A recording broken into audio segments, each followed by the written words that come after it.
한 주의 한가운데서 여당, 야당 입장을 당당하게 토론하는 당당 토론. 권칠승 더불어민주당 의원, 김희정 국민의힘 의원 함께합니다. 어서 오십시오. 네, 반갑습니다. 네, 안녕하세요. 네, 많이 추워졌습니다. 국감 2주차를 지나고 있습니다. 이번 국감에서 법사위 계속 지금 거론되고 있는데 어제도 뜨거웠는데요. 일단 민주당이 이제 발표한 사법개혁안을 놓고 여야 공방이 뜨거웠습니다. 대법관 증원, 재판 소원 이 두 가지 문제로 좀 쟁점이 좁혀지는 것 같은데 먼저 대법관 증원부터 질문을 해보겠습니다. 대법관 중 10명이 이 대통령 재임 기간 중 임기가 끝나서 이 대통령이 26명, 민주당 안에 따르면 26명 가운데 최대 22명을 임명할 수 있는데 어떻게 보십니까? 네, 권 의원님. 야당에서 이런저런 비판을 하는데요. 네. 비판의 그러니까 그 초점이 뭔지를 좀 분명하게 해줬으면 좋겠습니다. 증언의 문제가 있고, 네. 이렇게 증언을 하면 민주당 정권이 사법부까지 장악할 것이다. 라고 하는 그것을 비판하는 건지 다 섞여 있어서 좀 일단 불분명합니다. 그런데 두 개 다른 이제 반박을 하자면, 네. 대법원의 대법관 증언은 이미 오랫동안 논란이 되었던 건이고, 네. 지난 2010년에 지금 국민의힘 전신인 한나라당에서 이미 네. 24명까지 증언한 안을 낸 바가 있습니다. 낸 바가 있고, 그다음에 22년에는 법원 행정처 스스로 18명으로 증언한 안을 낸 바가 있습니다. 그리고 법학자 모임에서도 50명 이상으로 증언해야 한다라고 하는 성명을 발표하게 했습니다. 네. 그게 올해입니다. 네. 그리고 또 외국의 사례를 보더라도 대법관이 100명 이상, 특히 이제 대륙법계는 그런 경우도 상당히 찾아볼 수가 있습니다. 그 다음에 이 임명하는 것, 그래서 이 임명을 현재 이재명 대통령이 많이 하기 때문에 대법원을 장악하는 거 아니냐, 네. 이런 비판이 있지 않습니까? 네네. 그런데 이건 이렇게 반박할 수 있을 것 같아요. 일단 대법관은 국회의 동의가 필요합니다. 국회의 동의가 필요합니다. 그리고 이 법이 오늘 당장 시행이 되었다 하더라도 내년 1년 뒤부터 1년에 3명씩 이렇게 돼 있잖아요. 네. 그래서 다음 총선 때 어떤 당이 과반을 차지하느냐에 따라서 그런 주장은 성립할 수도 있고 성립 안 할 수도 있습니다. 기본적으로 그런 부분이 있습니다. 그렇기 때문에 기본적으로 그 두 가지 비판이 다 성립되지 않습니다. 또 하나, 네. 증언 대법원을 장악하는 그런 흉계가 있다, 이렇게 주장을 하려면 지금 현재 14명의 대법관 중에서 10명을 이재명 대통령 임기 중에 임명하게 되어 있습니다. 네. 대법원을 장악하기 위한 수단이라면 굳이 이렇게 논란을 일으킬 필요가 없죠. 어차피 과반 훨씬 이상을 이재명 대통령 임기 중에 새로 임명하는 그런 스케줄이 잡혀 있기 때문에 네. 대법관 숫자를 늘리는 것이 대법원을 장악하기 위한 어떤 술책이다. 네. 그런 목적을 갖고 있다, 이렇게 이야기하는 것이 원천적으로 성립하지가 않습니다. 네. 김희정 의원님 어떻게 반론하시겠습니까? 이 모든 것들이 이재명 대통령의 사법 리스크를 없애기 위한 그런 안 중에 하나라는 겁니다. 잘 아시겠지만 조희대 대법원장을 지속적으로 강압하고 물러나라 하고 말도 안 되는 증거 자료도 없이 음해하고 국회 법사위를 통해서 모욕 주고 했던 것도 사실은 이재명 대통령 관련된 선거법 유죄 취지 파기환송을 했었고, 그러면은 이런 거에 대한 보복이고요. 그리고 두 번째는 국회를 통해서 원천적으로 선거법에 있어서 허위사실 유포 같은 거 없애는 법안 내고 이런 식으로 나중에 재판을 받게 되더라도 관련 법이 중간에 없어지게 하려는 노력들을 하고 있습니다. 아울러서 세트로 역시 지금은 무리하게 재판을 멈췄습니다만 재판을 계속해서 진행될 경우에 결국 마지막에 법적인 판단을 하게 되는 대법원에 유리한 인적 구성을 해두려고 하는 겁니다. 그러면 근본적으로 과거에 이 대법관 증언 얘기를 할 때는 빠르게 법적인 판결을 해서 국민들에게 법적 안정을 주자라는 목표가 있었습니다. 그런데 지금은 그 목표와 상관없이 오로지 이재명 대통령이 자신의 재판을 담당할 재판관을 자신이 임명하겠다라는 틀 안에서 진행이 되고 있기 때문에 문제라는 겁니다. 다른 대통령의 경우에 헌법재판관을 임명하게 하더라도 자신의 재판을 그 사람들이 하게 될 일은 전혀 없는 상황이었습니다. 그런데 지금은 명백하게 이재명 대통령은 자신이 임명하는 대법관들에게 본인의 사법적인 판단을 무조건 받게 되어 있습니다. 그렇기 때문에 문제라는 겁니다. 만약에 이런 논란에서 피해 가려면요. 가장 좋은 거는 본인이 빨리 5개의 재판을 마무리 짓고 그다음에 그게 완결된 시점에 충분히 수기 과정을 거쳐서 이런 대법관 증언 문제까지 세팅을 하면 됩니다. 즉 본인의 재판과는 무관하게 하면 된다는 얘기입니다. 두 번째는 이 해외 사례도 말씀을 하셨는데요. 실제로 제가 말씀을 드리겠습니다.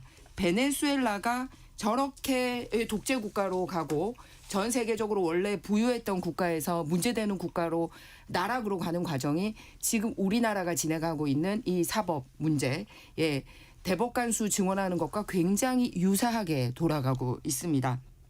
그때도 이 대법관 수를 늘려요. 베네수엘라에서 잘 아시지 않습니다. 그러면서 집권당의 폭주가 시작이 됐는데요.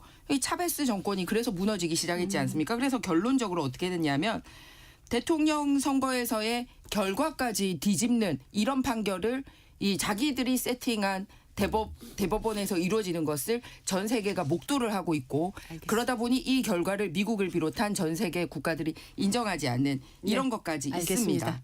의원님 이번에는 재판 소원 얘기로 좀 넘어가 보겠습니다. 그런데 잠깐 이야기를 좀 해야 됩니다. 네. 베네수엘라 이야기 하셨는데요. 네. 100명 넘는 대법관을 가진 나라가 네. 대륙법계의 원조라고 할 수 있는 뭐 독일 또 뭐 이탈리아, 프랑스 이런 나라도 있습니다. 베네수엘라도 뭐 100명 넘는지는 제가 조사를 안 해봤습니다만 그런 게 있고요. 지금 김희정 의원님 말씀에도 여전히 무엇을 비판하는지가 불분명합니다. 예를 들어서 사법부 장악이다. 대법원 장악을 위해서라고 한다면 그냥 이런 거 할 필요 없어요. 14명 중에 10명이 임명하니까 오히려 더 간단할 수도 있죠. 이게 오래전부터 이야기되어 오던 것이고 대법관 1인당 1년에 3,139건을 처리한다는 거 아닙니까? 10초 재판이라는 말도 있고 이거는 여야 관계없이 해오던 일입니다. 그래서 정원에 대해서는 동의하면 동의한다. 정원 자체를 반대한다. 뭔가 입장이 분명히 있어야 될 것이고요. 이것을 임명하는 과정에 있어 가지고 이러이러한 우려가 있지 않느냐고 문제를 제기한다면 그 절차에 대한 이야기를 해야 되는 거죠. 근데 지금 국회에서 임명 동의를 하는 거기 때문에 그것 또한 대통령 마음대로 할 수 없는 것이다라는 말씀을 김 드리겠습니다. 의원님 한 1분 정도 발언해 주시고 네. 다음으로 아까 넘어가시죠. 시기와 주도하는 사람이 문제가 있다라고 말씀을 드렸습니다. 26명 중에 22명이 재판을 받아야 되는 당사자가 임명해놓고 그분들에게 재판을 받게 됩니다. 아니, 국회 동의를 받아야 되잖아요. 재판을 빨리 줄이고 신속하게 하기 위해서는 대법관 증언만 논의해서는 안 되고요.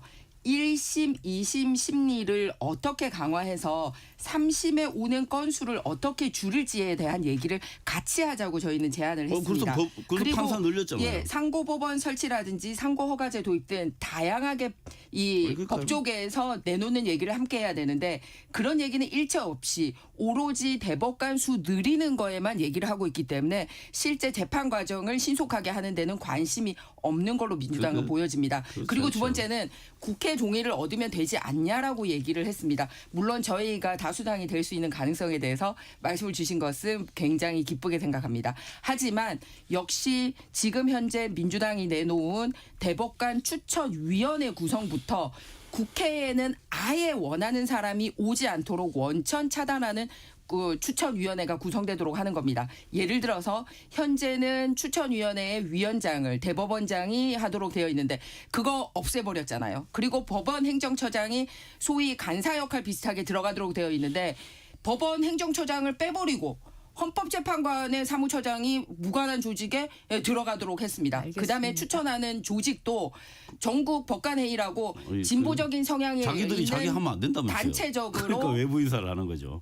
그러지 않습니다. 그러니까 추천위원회 자체도 국회 설사 국민의힘이 다수당이 된다 하더라도 아니, 그러니까요. 원천적으로 추천해서 오는 추천위원회 구성 자체를 본인들 입맛에 오게 그 어떻게 입맛에 다 맞게요? 다 잘라내게. 외부 인사들인데. 아닙니다. 그렇게 제가 방금 말씀드렸지 않습니까? 누가 추천위원회 구성하는지에 대한 틀도 대표성을 가지지 않은 단체로부터 추천해서 오는 방안까지 같이 하고 있기 때문에 이런 내용에 대해서 저희가 상세히 말씀을 드릴 수 있습니다. 네. 취지에 있어 지금하고 전혀 다르지 않습니다. 아닙니다. 그리고 제가 방금 말씀드린 내용입니다. 네. 예, 다음 주제 합시다. 다음 질문으로 넘어가겠습니다. 재판 소원도 쟁점입니다. 지금 민주당에서는 기본권을 보호하기 위한 장치다라는 게 이제 기본적인 입장으로 보여지고요. 국민의힘에서는 사실상 사심제다라는 입장이 팽팽히 맞서는 걸로 보입니다.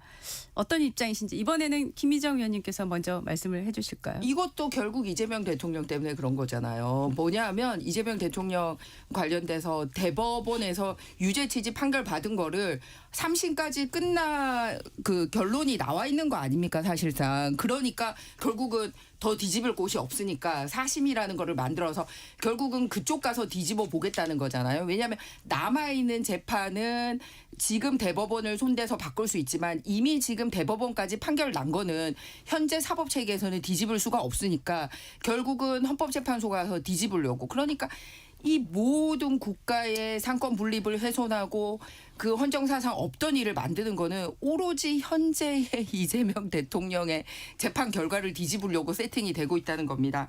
헌법상 위헌입니다. 헌법에는 제5장 법원에 명확하게 법원은 최고 법원인 대법원과 각급 법원으로 조직된다라고 대법원의 최고 법원성을 명시를 하고 있습니다. 그런데 이 대법원이 판결한 것을 헌법재판소에 가서 뒤집겠다? 사심제죠. 그러면서 대법관 수를 늘리는 이유는 빠른 재판을 하기 위해서다? 말이 안 되잖아요. 그러면서 사심까지 가면 재판은 더 길어질 거고 일반 국민들의 법적인 그 소비되는 기간이나 돈은 훨씬 더 늘어나게 됩니다. 그런데 일반 국민들한테 관심 없잖아요. 대통령 재판 뒤집으면 네. 되니까. 권시승 의원님. 예, 이걸 이제 사심제라고 이야기를 하면서 명분은 또 사법부 독립을 지금 이야기하고 있죠. 그런데 이 사심제라고 하는 게 극히 제한된 일부 사건에 대한 이야기입니다. 그래서 지금 크게 세 가지를 이야기하고 있는데요. 네. 법원의 재판이 헌법재판소 결정에 반하는 취지. 이거 옛날부터 상당히 문제가 됐던 겁니다. 헌법재판소와 대법원 간에 아주 큰 그 불화의 이 원천이기도 한 겁니다. 또 법원의 재판이 헌법과 법률에 정한 적법한 절차를 거치지 않은 경우, 또 법원의 재판이 헌법과 법률을 명백히 위반한 경우, 이런 경우를 그냥 놔둘 수는 없는 것이죠. 서로 견제할 수 있는 방식이 있어야 됩니다. 그다음에 이제 사법부 독립이라고 하는 게 법원은 그 판사들의 어떤 기득권이라든가 전횡을 유지하는 수단이 아닙니다. 제가 어제 그저께입니다. 그저께 이 서울 고등법원 그 법사위 이제 국감에서 아주 중요한 문제가 하나 나왔습니다. 네. 어떤 거냐면 네. 그 서울 고법에서 당시 이재명 대표 그 공직선거법 사건 기록을 검찰이 상고한 바로 다음 날 대법원에 송부를 했습니다. 그런데 통상 한 2주 정도 걸린다고 하거든요. 네. 그런데 대한민국 정부 수립 이후에 이런 일이 있느냐? 없었다는 겁니다. 그건 뭐 고등법원장이 답변을 그렇게 했습니다. 네. 그런데 이게 왜 심각하냐면요. 미리 이미 준비하고 있었다는 뜻이죠. 미리. 그 많은 자료를 송부한다는 것은 미리 준비하고 있었다는 것이고 그 법원에서 하급 법원에서 자체적으로 오랜 관리를 벗어나서 네. 바로 다음날 송부할 때는 이건 대법원의 지시가 있었다고밖에 의혹을 가질 수밖에 없는 거 아니겠습니까? 그래서 이런 거야말로 사법부 독립이 아니고 사법농단이죠. 그래서 사법부 독립이라는 이름으로 사법을 농단하는 견제받지 않는 권력이 되어가고 있는 것에 대해서 이건 반드시 견제가 필요하다라고 하는 게 뭐 저희 생각이기도 하고 그 많은 사법개혁을 주장하는 분들의 주장입니다. 네. 지금 그 사법개혁안에는 이 재판 소원 제도는 빠져 있어요. 일단은. 네, 따로 돼 있죠. 예. 네네. 그래서 이제 일단 뭐 법을 발의하시기도 했어요. 김기표 의원이 민주당에서 네. 발의하기는 했지만은 그 사법개혁안 같은 경우에는 정기국회 내에 처리하겠다는 그 말씀을 이미 민주당에서 하고 있는데 이 부분은 빠져 있는데 요건 뭐 좀 공론화 과정을 거치겠다는 그런 생각이신 건가요? 예, 이제 재판 소원은 네. 대법관을 늘리는 문제보다 저는 뭐 제 개인적으로는 공론화가 좀 덜 되어 있다고 생각합니다. 그런 네. 측면이 있다고 봅니다. 그래서 네. 이 부분은 조금 또 이제 이 전체적으로 대법관 수를 늘리는 거하고 좀 네. 결이 다른 논리들이 있기 때문에 이거는 뭐 공론화 과정을 좀 더 거쳐서 좀 신중하게 판단하는 게 맞다고 봅니다. 네. 김민정 의원님은 이 공론화 과정에서 어떤 아니, 것이 필요하다고 생각하십니까? 이게 무슨 사법 개혁입니까? 사법 파괴죠. 그리고 이재명 대통령 사법 보험 드는 거 아닙니까? 제가 이 여러 가지로 얘기하는데 일단 입법을 통해서 네. 이 유죄가 나올 수 있는 여러 가지 법을 개정안을 내는 1차 가이드라인 치고 있고요. 그리고 사법 파괴를 통해서 대법관들 본인이 이제 22명 임명하는 거 아닙니까? 무려 임기가 6년입니다. 그렇기 때문에 본인 임기 끝나고 나서 그들의 영향력이 남아 있을 수 있습니다. 그래서 시간이 그게 확보가 됩니다. 그러면서 3단계인 이제 사심제 가는 거를 이렇게 단계적으로 준비를 하고 있는 겁니다. 보호막을 1차 보호막, 2차 보호막, 3차 보호막을 치고 있는데 준비가 안 된 거죠, 본인도. 그래서 이런 말씀을 드립니다. 그렇기 때문에 사법개혁이라는 말을 상당히 듣기가 힘듭니다. 사법보험의 사법 파괴고. 그리고 아까 권 의원님이 말씀하시던 중에 서로 견제할 수 있어야 된다라고 얘기하는데 그러면은 헌법재판소는 대법원으로부터 어떤 견제를 받죠? 전혀 안 나온 게 없습니다. 그리고 국민들이 생각하기에 지금 무소불위로 견제받지 않는 권력을 사법부로 보고 있지 않고요. 입법부 다수당으로 보고 있습니다. 왜냐하면 그나마 우리가 소수당이었지만 여당일 경우에는 마지막에 대통령 이 제2요구권이라도 가지고 있었는데 지금은 그게 없잖아요. 그런데 위헌 판결 받을 동안에는 상당기가 무소불위로 이 위헌된 법을 가지고 마음껏 행정 업무로 할 수 있는 상황이지 않습니까? 그래서 일당 독재라는 얘기가 나오는 겁니다. 그래서 저도 사법 개혁이라는 말 쓰시지 말고요. 이 뭐 사법 계약, 사법 파괴 이렇게 보고 있습니다. 예, 근데 헌법재판소는 견제하기에 적정한 수단이 사실 좀 마땅치는 않습니다. 그 왜냐하면 법원은 개인의 구체적 사건에 대한 형량을 판단하는 곳이거든요. 그렇기 때문에 또 민사 같으면 이겼다 졌다 이렇게 네. 구체적인 케이스를 판단하는 건데 네네. 헌법재판소는 법리를 판단하는 곳이거든요. 그래서 뭐 적정한 견제 수단이 있다면 뭐 저 찬성입니다. 그런데 이게 좀 마땅치가 않습니다. 언뜻 떠오르지 않는 그런 면이 좀 있습니다. 그래서 대법원과 헌법재판소는 업무상의 그런 차이가 있다라는 말씀드립니다. 네. 오늘 여기까지 일단 요 사법과 관련한 사법제도와 관련한 논의는 여기까지 하고요. 네. 법사위에서 이 지금 특정인 방지법이 계속 양당 간에 발의가 되고 있는데요. 네. 요거 이제 정쟁으로 보시는 분들이 많으세요. 과열되고 있다. 짧게 이 부분에 대해서 입장 한마디씩 해주시죠. 네, 권 의원님 먼저 하실까요? 네, 뭐 모양이 좋지 않죠. 모양이 좋지 않고 이제 과열 양상이 이제 계속되다 보니까 이제 좀 감정적 대립이 좀 포함된 또 법안 이름도 그렇고 예, 이제 그렇게 되는데 이런 부분들은 좀 여야 간에 좀 원활하게 그 협의를 해서 이제 이 나온 법들이 네. 그 내부에 네. 또 그 가지는 또 이제 수용할 만한 취지들은 분명히 있거든요. 그런 것들은 좀 합리적으로 서로 좀 정리해서 조정되기를 바라는 마음입니다. 김 의원님은 어떻게 보십니까? 지금까지 법이 없어서 국회가 뭐 그랬습니까? 현재 있는 국회법만 잘 지켜도 원활하게 진행된 것을 과거에 원만했던 국회에서 사례를 찾아볼 수 있습니다. 그런데 위원장 누가 오는지에 따라서 이렇게 국회를 희화화시키고 정말 국회를 부끄럽게 만들 수 있구나. 그러면은 뭐 추미애 방지법이 없어서 이게 안 된 겁니까? 아닙니다. 현행 국회법을 통해서도 정말 지도력을 발휘를 해서 충분히 원만하게 운영이 될 수 있고요.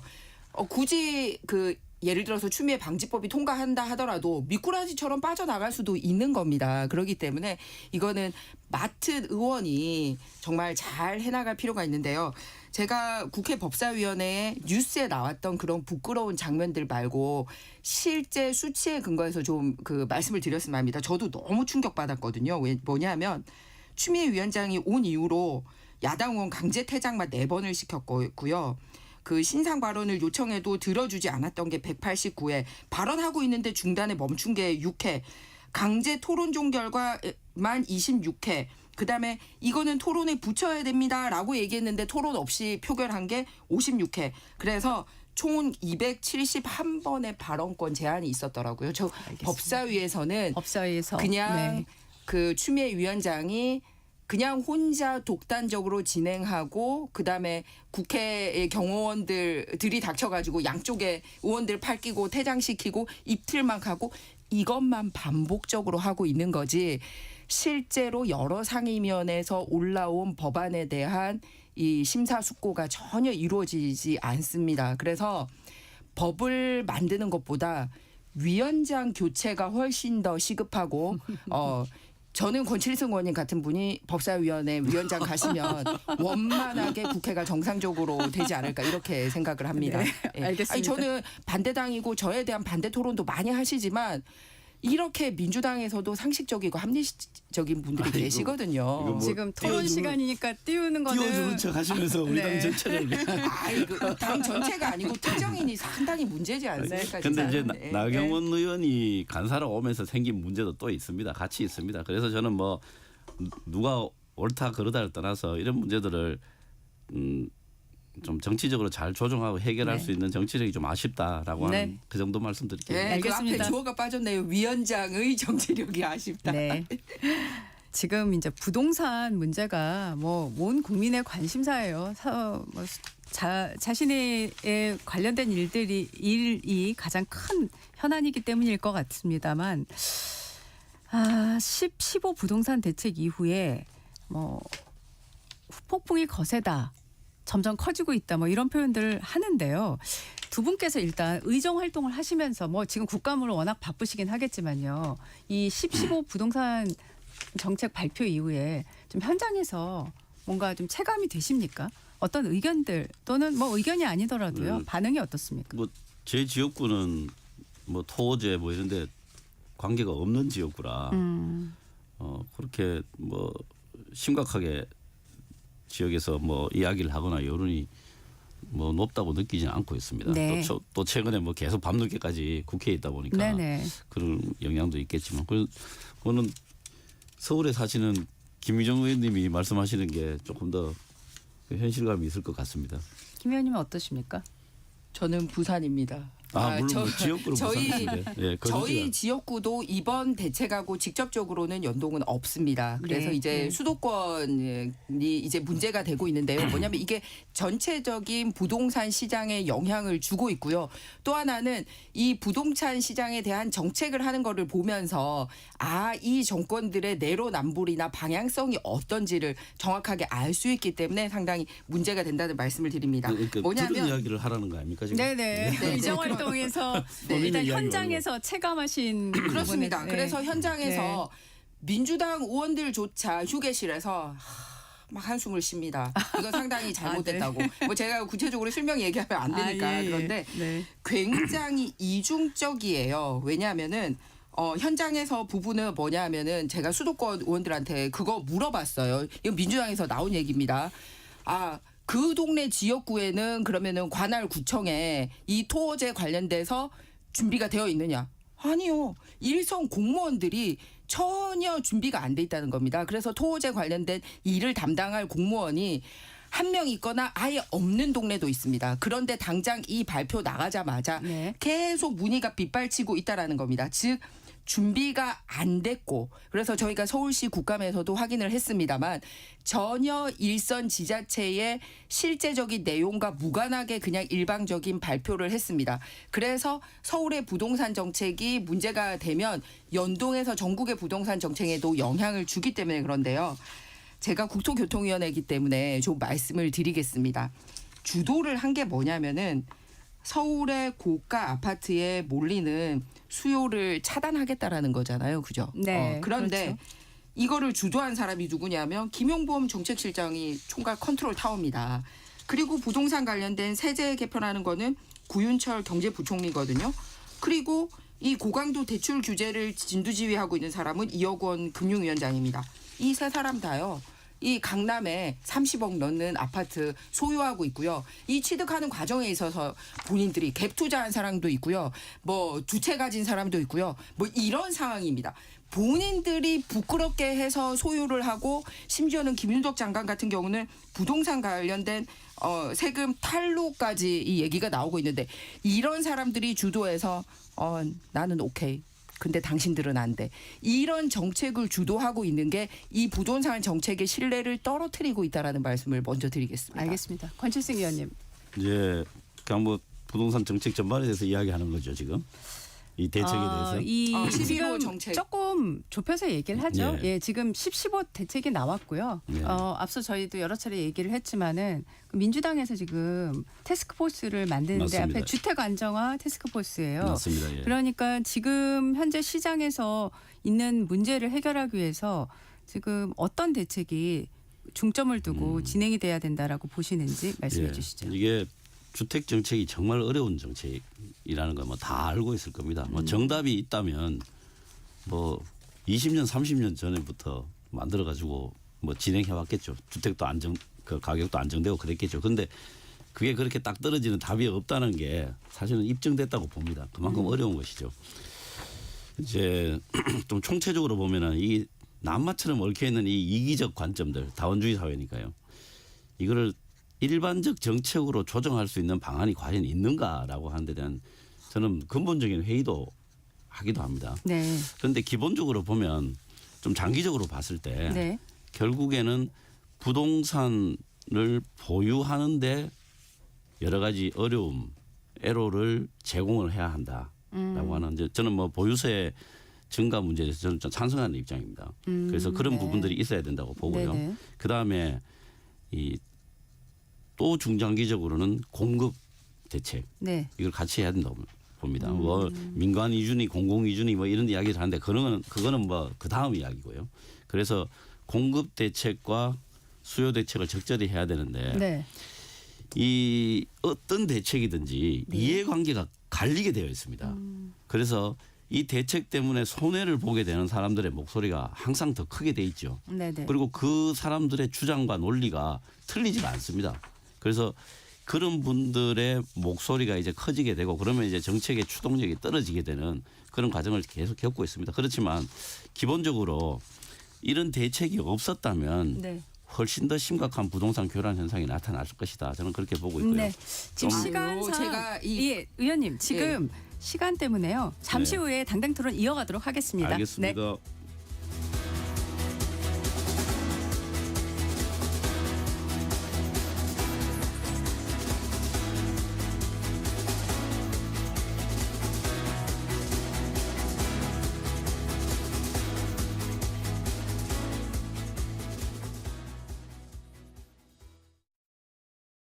잠시 후 8시 반부터 일부 지역국에서는 해당 지역 방송을 보내드립니다. 워렌 버핏은 가치 투자, 필립 피셔는 성장주 투자, 피터 린치는 장기 투자. 방법은 달라도 목표는 하나. 성기영의 경제쇼가 성공의 길로 안내합니다. 깊이 있게, 명쾌하게, 지금 이 시대 경제에 관한 모든 것을 알려드립니다. 평일 오후 4시 5분 성기영의 경제쇼와 함께하십시오.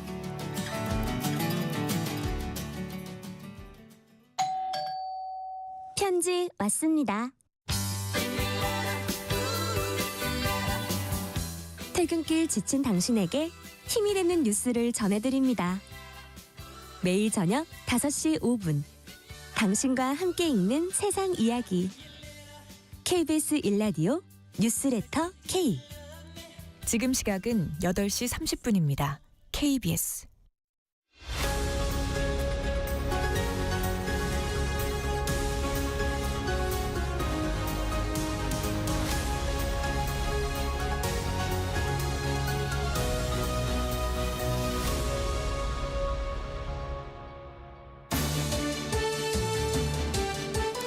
네, 당당 토론 이어갑니다. 토론 전에 뉴스 속보 하나 전해드리겠습니다. 합참이 북한이 오늘 동쪽 방향으로 미상의 탄도미사일을 발사했다고 밝혔습니다. 자세한 소식은 이어지는 뉴스에서 전해드리겠습니다. 당당 토론 지금 11호 부동산 대책 관련해서 토론을 하고 있었는데요. 자, 김희정 의원님, 아까 시간 때문에 이번 순서에서 말씀해 주실 내용이 지금 이제 각 당에서 태스크포스 특위를 구성을 해서 지금 이 현재 문제가 되고 있는 부동산 문제에 대한 대안을 내놓으려고 하는데 지금 국민의힘 쪽에서는 어느 쪽에 정책에 방점을 찍어야 된다고 보십니까? 권 의원님이 먼저 현상에 대해서 말씀을 드렸기 때문에 제가 그거 설명 좀 드리겠습니다. 저 국회에서 국토교통위원입니다. 네. 예, 자 보세요. 정권별로 서울 아파트 시세 변동폭을 보면요, 상당합니다. 이명박 대통령 때는 오히려 10%가 내렸어요. 그리고 박근혜 대통령 때는 평균 1억 완만하게 상승을 했는데 노무현 대통령 때는 80%가 뜁니다. 그리고 문재인 대통령 때는 119%가 뜁니다.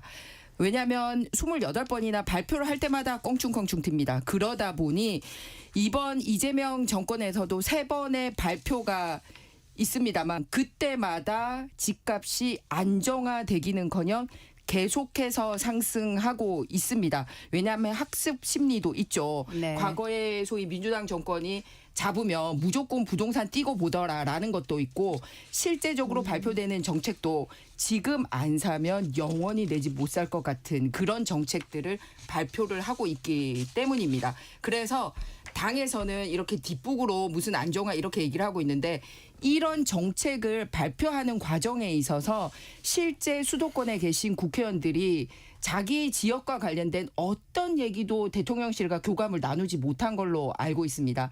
심지어는 서울시장 같은 경우나 경기도지사 같은 경우는 이 토허제나 이런 거 할 때 본인들이 발표해야 되는 주체이거든요. 그런데 세상에 국토부에서 발표하기 이틀 전에 그냥 공문으로 보내가지고 당신들 의견 어때라고 얘기해서 대출이나 뭐 이런 거 관련돼서는 의견을 듣고요. 네. 토호제 관련돼서는 발표하는 당일날 실무진 통해서 그냥 전화로 그냥 통보하고 말았답니다. 이런 식으로 해서 현장의 목소리를 전혀 듣지 않고 지역별 통계치도 전혀 반영하지 않고 일방적으로 발표를 하다 보니 부동산이 문재인 노무현 때 뛰듯이 이재명 대통령 때도 즉각적으로 시장이 반응해서 이렇게 오히려 더 문제가 일으켜지고 있는 겁니다. 발표할 때마다 부동산 시장이 교란되고 있습니다. 네, 현상 얘기해 주셨는데 김 의원님께 먼저 질문을 드리고 그다음에 권칠승 의원님께 네. 질문을 드리겠습니다. 오늘 지금 국민의힘 부동산 특위가 오세훈 시장을 만난다는 얘기가 있어요. 근데 올해 초에 기억하시겠지만 오세훈 시장이 토제를 했다가 그랬죠. 네, 또 사과까지 한 일이 있었는데 오늘 만나서 국민의힘에서는 어떤 내용을 논의하게 되는 걸까요? 자, 이 무슨 말이냐면 전반적으로 공급이 부족하기 때문에 이런 현상이 일어난다. 네. 그러면 공급 확대에 대한 의견들을 내놓고 있거든요. 그런데 지금 정부는 과거에 문재인 대통령이 실패했던 공급 확대안을 그대로 내놓고 있습니다. 문재인 대통령 시절에 공공주도로 서울에 3만 3천 호 공급하겠다고 발표를 했지만 지금 그 예정 물량은 2천 호밖에 안 되고 있습니다. 즉 10%도 안 되게 이 실패를 해놓고서 그것보다 더 안 좋은 지역에, 그러니까 즉 주민들의 수요와 상관없는 지역에 상관없는 방식으로 또 공급하겠다라고 발표를 하고 있는 겁니다. 그런데 서울 같은 경우는 실제 주민들이 원하는 지역에 실제 투자를 할 수 있는 여력을 가지고 있는 민간들이 투입을 해서 공급 확대를 성공을 한 사례가 있습니다. 그런데 더 많이 할 수 있었는데 안 된 거는 대통령뿐만 아니라 참 돌아가신 분 언급해서 참 송구합니다만 박원순 시장 시절에 재개발 지구 해제를 무작위하게 해버렸어요. 만약에 그때 해제된 구역이 그대로 남아 있었다면 지금 이렇게 공급 문제가 다 해결이 됐을 걸로 보입니다. 특히 지금 오세훈 시장 같은 경우는 18년 6개월 걸리던 정비 사업 기간을 5년 6개월 줄여서 13년이 된 성공을 보여주고 있거든요. 그래서 이런 구체적인 현장의 사례들을 지금 TF에 상세하게 공유를 할 예정입니다. 알겠습니다. 권 의원님. 예, 우선 뭐 문재인 정부 때 공급 대책이 서울시에서 현실화되지 않았다 이렇게 비판을 하셨는데요. 이 구체적인 공급에 대한 권한 그런 정책 수단들은 서울시가 많이 가지고 있습니다. 그리고 이거는 시간이 기본적으로 굉장히 오래 걸리는 일들입니다. 그렇게 따진다면 서울시와 윤석열 정부가 후속 조치를 제대로 안 했다는 뜻이 되겠죠. 그런데 오늘 아마 서울시장 만나서 국민의힘에서 발표를 하겠죠. 발표한다는 거 한번 예상해 보면은 민간 중심의 주택 공급 또 재건축에 대한 규제 완화, 그다음에 대출 규제 완화 뭐 이 정도 이야기할 것 같습니다. 그러면서 내년 지방선거를 부동산 이슈로 좀 전선을 쳐보겠다라고 하는 그런 뭐 정치 전략도 있을 거라고 봅니다. 뭐 그 정치 전략에 대해서는 제가 이야기하지 않겠습니다. 그런데 다만 오세훈 시장이 올해 2월 달이죠. 토지거래 허가제 를 이야기했지 않습니까? 강남 3구에. 그렇게 했다가 다시 또 해제를 했죠. 이게 그때 뭐라고 이야기를 했냐면요. 규제를 풀어도 급격한 집값 상승이 없을 것이다 이렇게 단언을 했었어요. 그런데 그 이후에 집값이 엄청 올랐거든요. 그래서 토지거래 허가제 지금 뭐 이재명 정부 들어와서 또 지금 뭐 10월 달에 했지만 이것을 해도 소용없다 이렇게 비판을 할 수는 있지만 안 하는 것보다 낫다라고 이야기하는 거는 저는 그거는 어불성설이라고 생각을 하는 겁니다. 그리고 또 그때 이런 이야기를 했었거든요. 오세훈 시장이 직접 이렇게 이야기했습니다. 독점이나 투기 등으로 시장이 왜곡될 경우 정부의 개입이 필요하다 이렇게 이야기를 했습니다. 그래서 무슨 도깨비 방망이 같은 정말 특효약이 있다 이렇게는 저도 보지 않습니다. 네. 다만 그동안 사용했던 많은 정책적 수단들이 그래도 현재 수준까지는 가지고 온다. 네네. 예. 그다음에 아무런 대책도 없이 그냥 있으면 정말 엄청난 양극화와 지역별 편차 이런 것들이 발생할 것입니다. 그래서 미진한 점들이 많이 있고 문제 제기할 부분들은 많이 있겠지만 네. 그래도 정부가 내놓는 정책에 대해서 좀 신뢰도 가져주시고 또 정부도 단기적으로 이런저런 문제가 있다고 해서 조변 섞게 하는 뭐 그런 정책을 내놓을 것이 아니라 좀 꾸준히 가져가는 그런 정책을 마련했으면 좋겠습니다. 네. 지금 아니. 저희한테 주어진 시간이 한 3분 정도예요. 그래서 그 말씀들 많이 하실 게 있는 건 알겠습니다만 시간상 다음 주제로 좀 넘어가겠습니다. 그런데 팩트가 잘못된 거는 고쳐야 될 것 네, 같아서요. 말씀하시죠. 아까 오세훈 윤석열 조가 뭐 부동산 망친 것처럼 얘기를 하는데요. 역시 팩트로 얘기하겠습니다. 이명박 대통령 시절 오세훈 시장 예전에 그 시장 할 때요. 그때 아파트 입주 물량 16만 7천 호 공급 주도해서 그때 쫙 풀렸었고요. 오히려 박원순 돌아가신 시장님이 다 묶어버렸습니다. 그래서 문재인 박원순 조일 때는 기껏 해봐야 2만 9천 호에 불과하게 풀었습니다. 그런데 다음을 갈 수 있는 이런 정책까지 다 묶어버렸었습니다. 그러니까 수치에 근거해서 팩트에 근거해서 말씀해 주십사 하는 말씀을 드립니다. 그리고 28번이나 부동산 정책을 발표를 해서 시장을 교란시켰지 않습니까? 그리고 지금도 6월 달부터 지금 10월 달까지 4개월 동안의 부동산 정책만 3번을 발표를 하고 있고 그 과정에 지자체장의 의견은 묵살하고 있습니다. 그러면은 뭐가 되겠습니까? 불안해하고 있습니다. 국민들이. 네. 외통위 국감을 질문하겠습니다. 오늘 외통위 캄보디아 현장 감사가 있습니다. 어제 대통령도 메시지를 냈고요.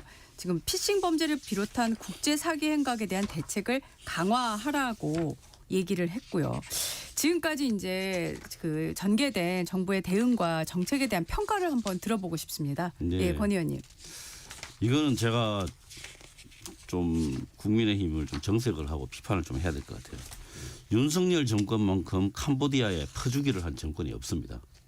제 기억으로는 5대2 사업만 4천억 넘게 이렇게 2배 이상 증액을 시키고 했거든요. 거기에 뭐 김건희 씨가 가서 사진도 찍고 이래서 뭐 논란이 되기도 한 그런 나라 아닙니까? 굉장히 윤석열 정권과 특별한 관계에 있는 나라입니다. 그런데 수사 공조도 제대로 못했어요. 그리고 워닝도 있었습니다. 캄보디아에 굉장히 위험한 사건들이 발생하고 있다는 것을 다 이야기를 했었습니다. 그런데 그래서 지난 정권에 골든타임을 놓쳤다 저는 그렇게 봅니다. 그래서 그걸 지금 회복하고 있는 과정에 있고 지금 우리 국민들께서 꼭 아셔야 될 게 피해자만 있는 피해자로 가서 가해자로 범죄자로 바뀌는 지금 그런 양상을 보이고 있고 국제적인 조직, 금융 다 모여 있기 때문에 정말 조심하셔야 된다. 그리고 그 한국과 캄보디아의 공조를 통해서 정말 발본색원하는 그날까지 좀 공조를 제대로 했으면 좋겠습니다. 네, 1분 정도 시간이 있습니다. 아직까지 야당입니까? 예, 전 정권 때 미세한 경보음이 놓친 거에 대해서 이렇게 비판하면서 폭탄 떨어졌는데도 담당 장관이 그거 몰랐습니다라고 국회에 나와서 말했던 게 이 캄보디아 사건에 대한 이번 정부의 인식입니다. 심지어는 말씀드렸듯이 해당 외교부 장관이 우리 교민들의 안전 그리고 해외에 나가 있는 국민들의 안전을 담당해야 되는 사람이 죽어 나가는데도 국회 나와가지고 저 그거 보고 못 받았다고 이렇게 얘기를 하고 있습니다. 그런데 자 보세요. 우리 통상 업무에서도 그 사령탑이 없어가지고 우리 멀쩡하게 출장 나간 사람들도 다 이렇게 뭐 쇠고랑에 차지는 거 봤는데 그거를 타결할 외교 사령탑이 없었지 않습니까? 이번에도 똑같습니다. 캄보디아 대사 임명 안 하고 몇 개월 동안 캄보디아가 ODA 때문에 전 정권이랑 관련이 있어. 너 보기 싫으니까 그 자리 빼. 이렇게 하고 그러면 다른 사람이라도 빨리 보냈어야 되는데 내버려 두고 있으니까 이번 사건에 있어서 전혀 지휘가 안 되고 있습니다. 그래서 사실은 워닝을 해당 주 캄보디아 우리 한국 대사관에 찾아갔을 때 3시 반 정도에 찾아갔는데도 업무 시간 아니라고 사람 돌려보내는가 하면 신고했더니 캄보디아 경찰이랑 연락하세요라고 했다는 겁니다. 그런데 이 부분에 대한 지휘를 외교부 장관이 전혀 못하고 놓치고 있고 그다음에 어떻습니까? 국회의원이라는 네, 사람은 나와가지고 지금 시간 때문에 좀 마무리가 부탁드리겠습니다. 알겠습니다. 그래서 현지 교민들의 얘기에 귀 기울여 주시고 그다음에 홍보용 포스터로 활용하는 그런 정치인들 자제시키고요. 실제로 피해자들 구출에 여야가 전력을 다했으면 하는 바람입니다. 네, 오늘 당당 토론은 여기까지 하겠습니다. 두 분 고맙습니다. 네, 수고하셨습니다. 네, 좋은 하루 되세요. 날씨 듣고 돌아오겠습니다.